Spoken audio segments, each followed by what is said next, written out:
This is the Global Podcast Network, where executives and professionals connect, share, and inspire.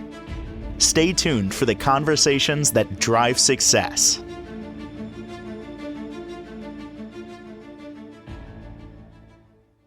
I've said this so many times on this podcast. I am going to say it again because it is so important. And a lot of times, unless you know, you hear it and you're like, no, that's not me. No, there's no way that's me. We all have something we need to heal from. Many of us, quite a few things that we need to heal from. And that could be something that's recent. That could be something from your childhood. But ultimately, it's something that's holding your life back from relationships that you feel you deserve, abundance, jobs, things like that. Or maybe you're just going through some addiction challenges. You got to heal from that. We're going to talk with somebody that offers that type of healing, therapy, and so much more. Erica Boni, or Boni. I knew I was going to do that. Joins us on the program today. How are you doing? Hi, I'm well. How you doing? Doing well. Would you say, and you don't have to agree with me, that we all have something to heal with, heal from?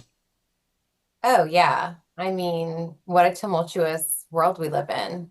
It's impossible to be unaffected.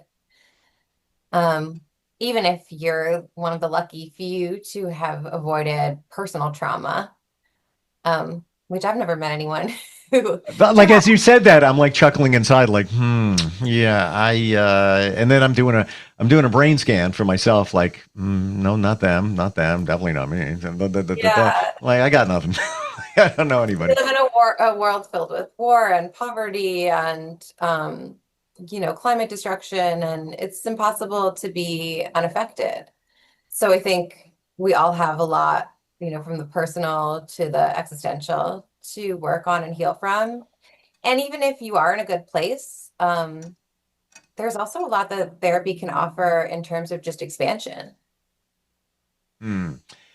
Just the awareness of so many different modalities. Therapy's great, call it traditional therapy, but there's so many other things out there that you can try, you can use as a tool through somebody like yourself to help us move forward. Now, you also help us overcome challenging emotions like grief, shame, those limiting beliefs that are holding us back.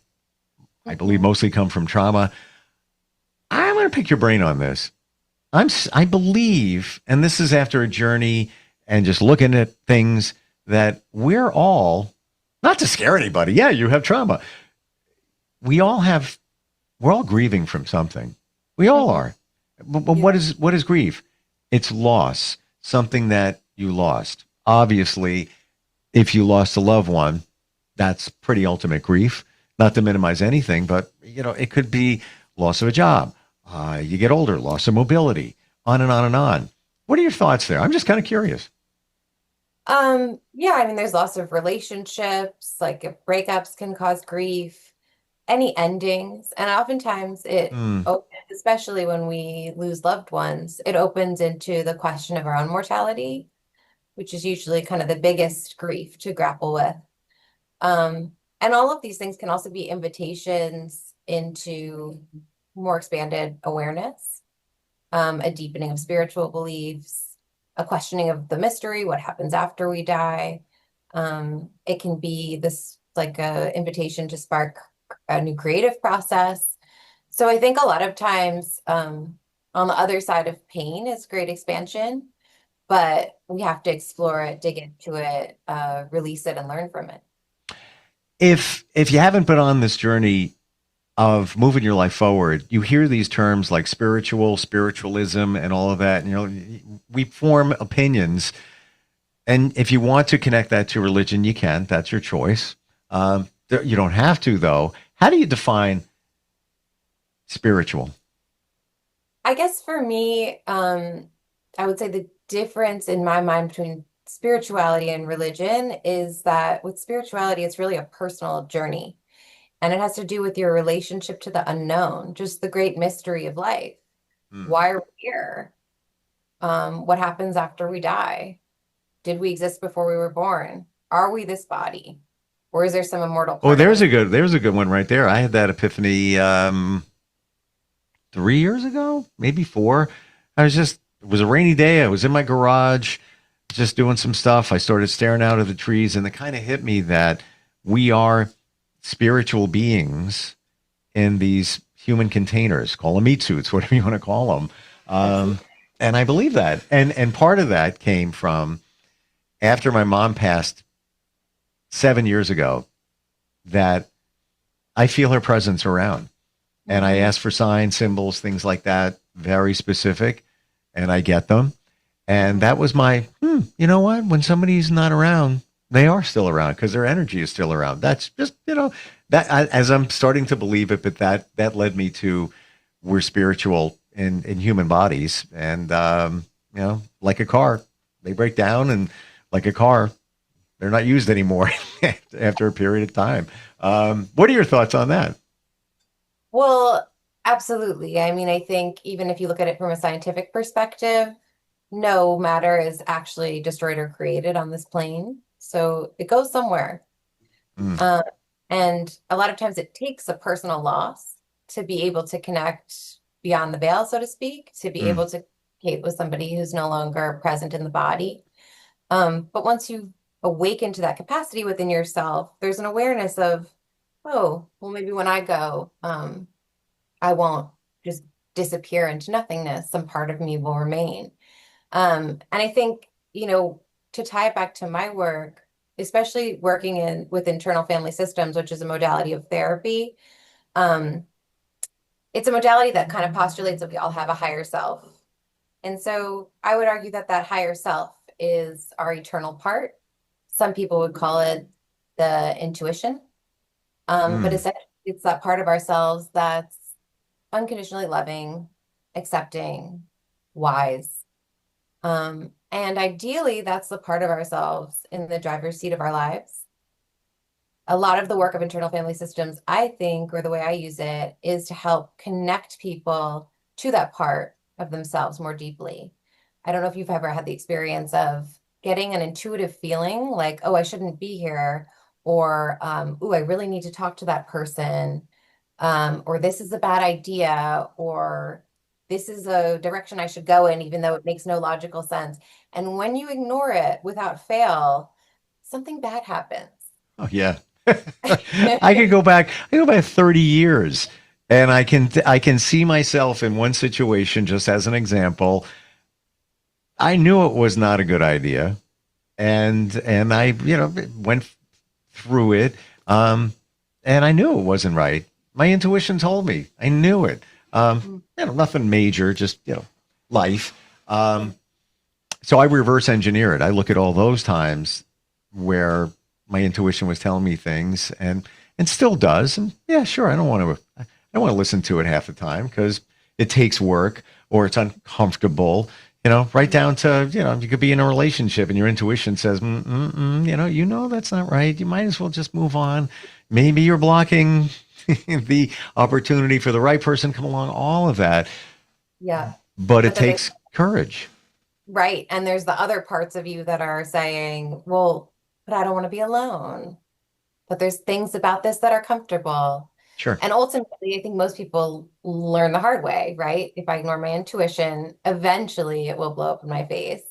And so then we learn to heed it, and it takes time. But ultimately, it's your intuitive part, or I would call it your higher self, that gets you on your highest possible timeline, the right path for your life. And so in internal family systems, we kind of look at all of those different parts that are competing for their needs to get met, and often in conflict with one another and often in conflict with the higher self. And we say, okay, instead of willing these parts away, what have we learned from them? So, for example, let's say someone's trying to quit smoking. The higher self says, I want to live a long life. I want to be healthy. This is no longer serving me. Let's stop. Let's take care of the body. But some part says, I love smoking. This is how I make friends. This is how I ground. This is how I relax when I'm stressed. And so usually the person will say, God, I hate that part of myself. I just want to get rid of this urge. I just want to get rid of this craving. And that's not conducive to self-love, right? Because the part of them that is addicted to smoking and attached emotionally to smoking isn't being seen, is being kind of willed away. So in internal family systems, we would kind of facilitate a conversation between the higher self and the part that wants to smoke and say, okay, part that wants to smoke, how old are you? When did this urge begin? What problem did it solve for you? Um, what are cigarettes kind of providing you with that thus far you haven't been able to find elsewhere? And can we collaboratively find a way to get that need met in a different way, in a way that's not self-harming? And that tends to be a lot more powerful and stick a lot more because you're befriending that part of yourself instead of exiling it. And ultimately, through that work, when we go piece by piece, we'll find like, oh, many of these parts are wounded inner children, right? Who don't know how to properly get their needs met, because they're still stuck on a timeline in which trauma occurred, pain occurred. They're not living presently in the body.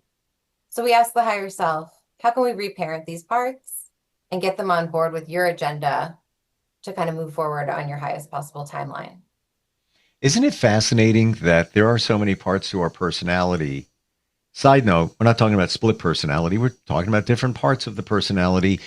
Even in one example, like smoking, it's Yeah, not just one part of you. It's almost on a very simple level, sophomoric level, the cartoon with the devil, the angel on your shoulders. absolutely. Is Yeah, that kind of the same thing? totally. And I think, the goal is to love them both, to learn from them both. Mm. Um, so we're not internally polarized, hating parts of ourselves, loving other parts of ourselves, but instead accepting we're complex, we're flawed. How do we tune in to our intuition, our higher selves, knowing that that's the part that's going to always have our best interests in mind? Um, and just learn from the opposing parts, learn from the internal conflict, and get all of our needs met ultimately, in this slow, self-loving process. It's until you know, you don't know. But even as you speak before about a relationship, letting one go, there's pieces that are there. Like you said, one party you may say, "Well, I don't want to be alone, so I'll just stay in this relationship." Intuition says, "It's not really the way it should be." There's other moving parts, like Yeah, like life parts. Well, we have a house together. We have kids together. There's those parts. But like the part of you that says, I don't want to be alone, probably goes back to your childhood where maybe there was a feeling of abandonment. And absolutely. it could be a one off situation, but you internalized it. You're hanging on to it for the rest of your life, but you don't know why, but you have this fear. And doesn't everything ultimately go back to fear? Yeah, I read recently that the opposite of love is fear, not hate. Hmm. I think the meaning behind that is like hate kind of arises from fear, right? We're fearful of other. Yeah. It manifests in hate. But really the two central emotions are love and fear. And then in terms of like the highest frequency emotion that we can inhabit, you would think it would be love, but actually it's authenticity. All right. I've never heard that before. Yeah, I thought it would be joy. Love's up there, but it's I authenticity. need a reframe here. Yeah. And I I could see that. I could really see that. I would never think it's above love, but if you're not being authentic, you're off. You're going against the grain. You know what I'm saying? Well, right. I mean, it makes it impossible to meet you earnestly when you're masking. And I think most of us are masking much of the time, right? You can't, um, you know, just snap at anyone the second you feel annoyed when you're in public. If a stranger cuts you in line or you're road raging, it makes sense sometimes, right, to hold back. We can't always be open books. If you're sad at work, you might not want to just break down in tears in front of everyone. That said, I think there is a lot more room than people tend to realize to deepen into our truths. And part of the work I like to do is helping people reveal their truths to themselves. So to go back to your example of being in a relationship and not wanting to admit to yourself, oh, my intuition keeps telling me this isn't the right person for me. A person in that situation might not even realize completely that they've gotten a clear message it's time to go because they're denying it to themselves because they don't want to admit it and go through the whole process of moving out, having to find a place that they can afford the rent on their own, being alone, grieving a breakup, not having regular sex, whatever it is. Hmm. Um, so they're kind of, in order to maintain that lifestyle, they're lying to themselves. And that cognitive dissonance creates an internal split, an internal conflict, a low grade tension that's always there. You know, what would happen if we all loved ourselves enough to listen to our intuitions, to look at the things that we've been ignoring or denying and say, I'm worthy of living authentically. I'm worthy of having a partner who I actually know deep in my heart is right for me, at least for now, who can meet me fully, right? I don't want to live a life in which I'm lying to myself because I'm afraid of some of my hidden truths. What happens when we meet ourselves more deeply and get to a place where we're capable of being honest with ourselves? It's I'm still stuck on the authenticity. Like that's like wow, I never heard that, but it makes sense. And it was only I'm very transparent. Like 3 years ago, where I could say that I love me. It never, I got bullied. My parents got divorced when I was a kid. Before I was even born. All of that. And it was only until, and I'll tell you real quick where I had that moment. I was at the gym. I was working out. Put a song on a playlist, and I always thought the song was fantastic. "Touch Me" by the Doors. I'm not like big into that, the Doors, but I love the lyrics. Like, well, I'm gonna love you till the stars fall from the sky. Can't sing.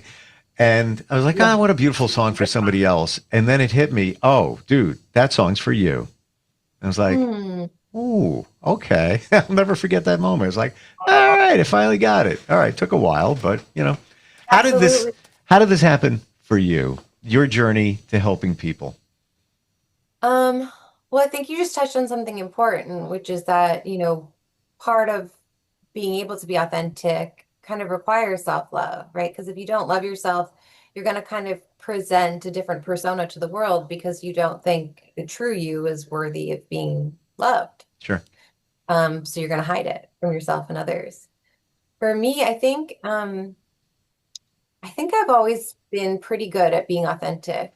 Not that I don't deal with all sorts of insecurities, um, but I've never been good at hiding my truth, which has been definitely an asset for me.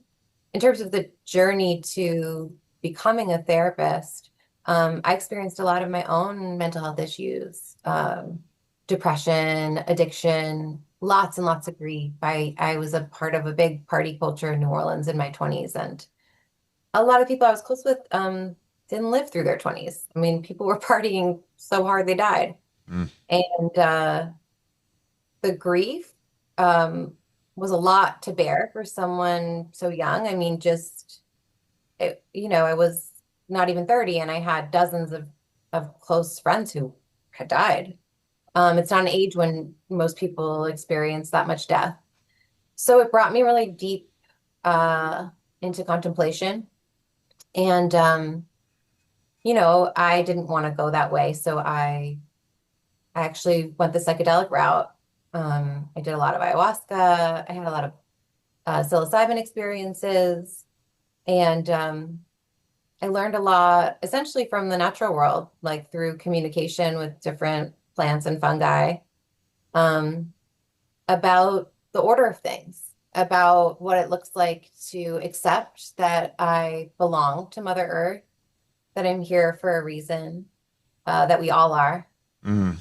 Ultimately, humanity is not some evil force polluting the earth, but that is a phase we're going through that we're not inherently destructive.